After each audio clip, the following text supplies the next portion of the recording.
वन्दे देव उमापतिं सुरगुरुं वन्दे जगत्कारणं वन्दे पन्नगभूषणं मृगधरं वन्दे पशूनां पतिं वन्दे सूर्यशशाङ्कवह्निनयनं वन्दे मुकुन्दप्रियं वन्दे भक्तजनाश्रयं च वरदं वन्दे शिवं शङ्करं वन्दे शिवं शङ्करं।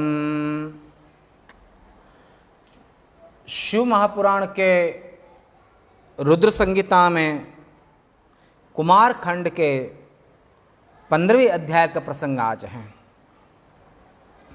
ब्रह्मोवाच इत्युक्त्वा विभुना तेन निश्चयं परमं गताः सन्नद्धास्तु तदा तत्र जगमुशिवमन्दिरम्।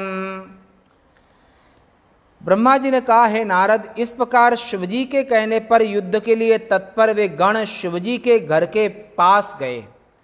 गणेश ने भी देखा कि शिवजी के गण युद्ध करने के लिए आ रहे हैं। तब उन्होंने उनसे कहा, शिवजी की आज्ञा का पालन करने वाले आप लोग आइए, मैं तो अकेला बालक शिवा का आज्ञा पालक हूँ। तो भी देवी पार्वती के पुत्र का बल देखें, अपने गणों के बल को देखें, भवानी शिव पक्ष के युद्ध को भी आप देखें, जिसमें एक ओर बलवान बालक और दूसरी ओर माने गणेश जी अकेले और शिवगण काफी पर्याप्त हैं।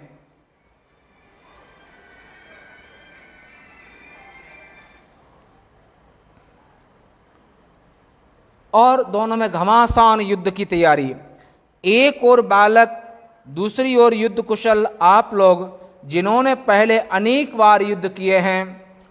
मैं तो बालक हूँ, गणेश जी ने कहा कि मैं तो बालक हूँ, मैंने पहले कभी युद्ध किया ही नहीं, अब कर रहा हूँ।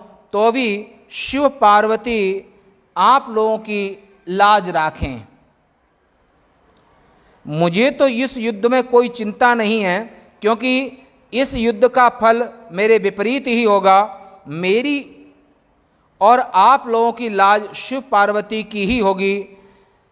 हे गणेशरो, यह सोचकर युद्ध करो, आप अपने स्वामी को और मैं अपनी माता को देखकर युद्ध करता हूं।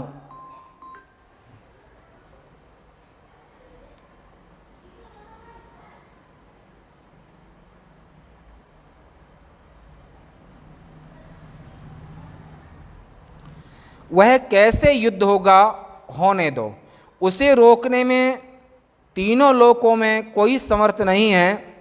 हाथ में डंडे आदि आयुधों को लेकर आए हुए उन गणों को इस प्रकार गणेश जी ने झिड़क दिया। दांतों को पीसते हुए, हुंकार करते हुए, बार बार देख देख कहते हुए वे शिवगण चले आए। पहले नंदी ने आकर उसका एक पैर खींचा, फिर दौड़कर आकर भृंगी ने दूसरा पैर खींचा गणेश का।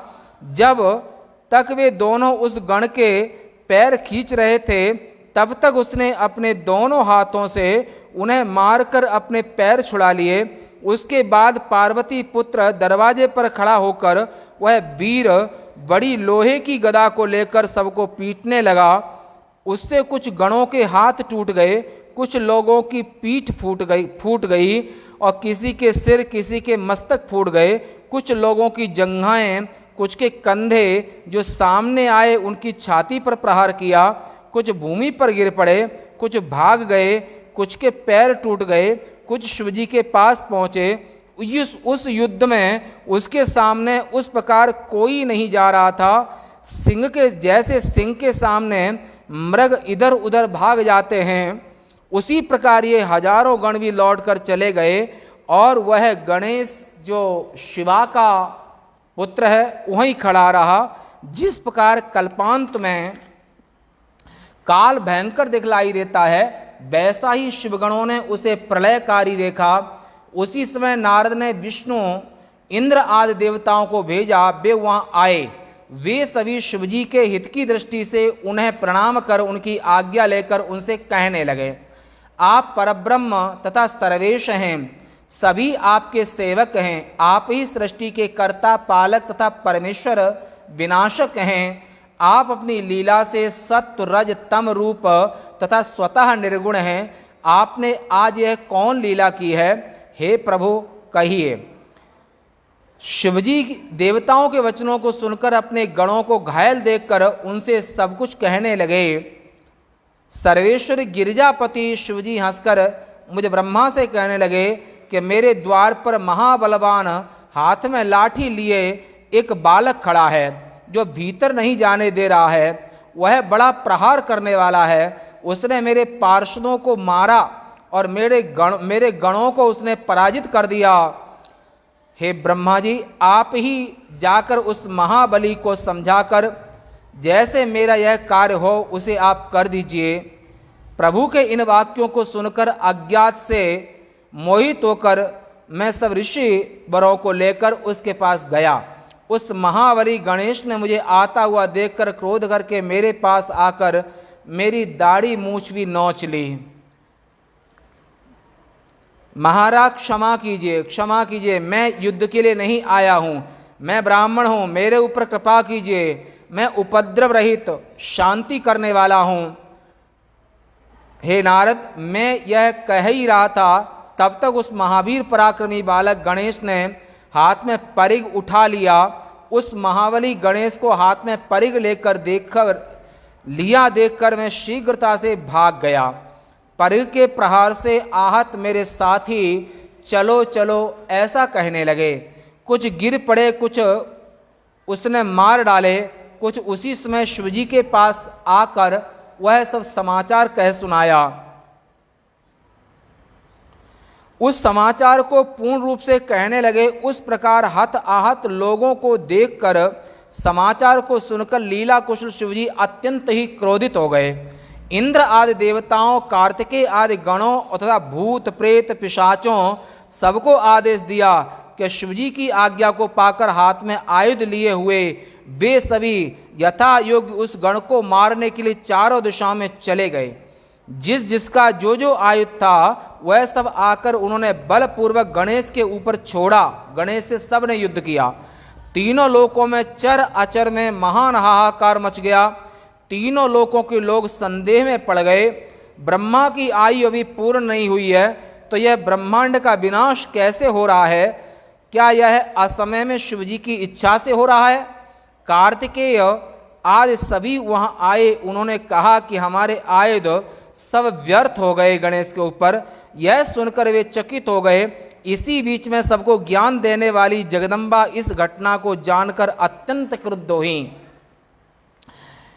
उस समय उस देवी ने अपने उस गण की सब प्रकार सहायता करने के लिए दो शक्तियों का निर्माण किया। एक प्रचंड रूप धारण कर काले पर्वत की गुफा के समान मुख खोलकर वहां उपस्थित थी। दूसरी बिजली के समान अनेक हाथों वाली दुष्टों को दंड देने वाली भयंकर महादेवी थी। देवगणों ने जितने आयुध उस पर छोड़े उन सबको उसने शीघ्र अपने मुख में ले लिए। देवताओं के एक भी आयुध वहां नहीं दिखलाई दे रहे थे, केवल चारों ओर परिग ही था। इस प्रकार उन दोनों ने अद्भुत चरित्र वहां दिखलाया।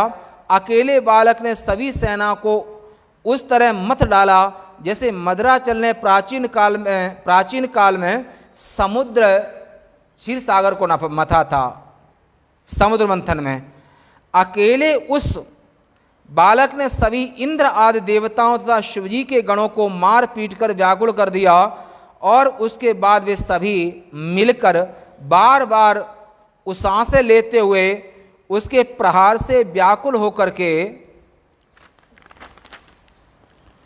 कहने लगे। देवताओं ने कहा क्या करना चाहिए, कहाँ जाना चाहिए? दिशाओं का भी ज्ञान नहीं हो रहा है, यह दाएं बाएं परे घुमा ही रहा है। तब ब्रह्मा जी ने एक बात कही। इस समय श्रेष्ठ अप्सराएं चंदन फूल हाथ में लेकर नारद आदि ऋषि जो युद्ध देखने के इच्छुक थे, हे मुनिवर, उस समय वे सब उस युद्ध को देखने के लिए आकाश मार्ग से आए। जिससे आकाश भर गया। वे उस युद्ध को देखकर चकित हो गए और कहने लगे कि ऐसा भयावह युद्ध पहले कभी नहीं देखा।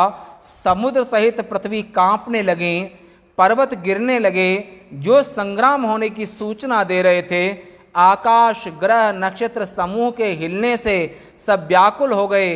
देवता तथा शिवगण सब वहां से भाग गए। केवल पराक्रमी कार्तिकेय वहां से नहीं भागे, वे सबके सामने वहां पर खड़े थे। पार्वती द्वारा प्राप्त उन दो शक्तियों ने उस युद्ध में सबको असफल कर दिया।